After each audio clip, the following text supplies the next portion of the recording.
तर इकडे अंकिता, डीपी आणि निखिल यांचा गैरसमज झालेला आहे. तर याचा खरा अर्थ काय असं विचारण्यासाठी ते वैभव आणि अरबाज यांच्याकडे आले आहेत. चला तर बघूया डिस्कशन काय आहे. तर अरबाज आणि वैभव किचनमध्ये ड्युटी करत असतात आणि हे तिघे जण येतात. अंकिता विचारते की ब्रोकोड म्हणजे काय. तर अरबाज सांगतो की ब्रोकोड म्हणजे आमच्या दोघांच्या गोष्टी कशा एकमेकांसोबत मॅच होतात. मला जे वाटतं तो एक्सेप्ट करतो, त्याला वाटतं ते मी करतो. म्हणजे आमच्या गोष्टी आम्ही इशाऱ्याने एकमेकांना समजतो. म्हणजे आमच्या वाईब्स अशा मॅच होत आहेत. त्याच्यामुळे आम्ही याला ब्रोकोड असं नाव दिलेलं आहे. म्हणजे याला ब्रोकोडच म्हणतात.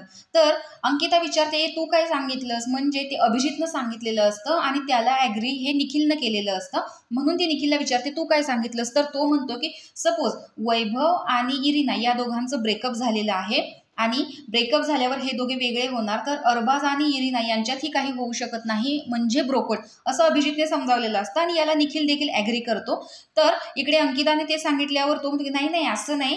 ब्रोकोड म्हणजे वाईब्स मॅच होतात आणि त्याला जे म्हणायचं आहे मला जे म्हणायचं आहे ते आम्ही इशाऱ्यातनं एकमेकांना सांगू शकतो.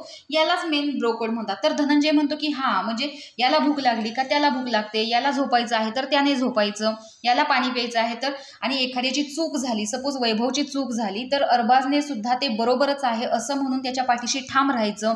म्हणजे त्याने जे काही करेल ते सगळं बरोबरच आहे किंवा त्याला जे करायचं आहे तेच मला करायचं आहे म्हणजेच ब्रोकोड असं धनंजय त्याच्या भाषेत समजावतो. तर तुम्ही यापूर्वी ब्रोकोड हा शब्द कधी ऐकला होता का हे कमेंट बॉक्समध्ये नक्की सांगा आणि अशाच अपडेट्ससाठी आपल्या चॅनलला सबस्क्राईब करा. तोपर्यंत बाय बाय.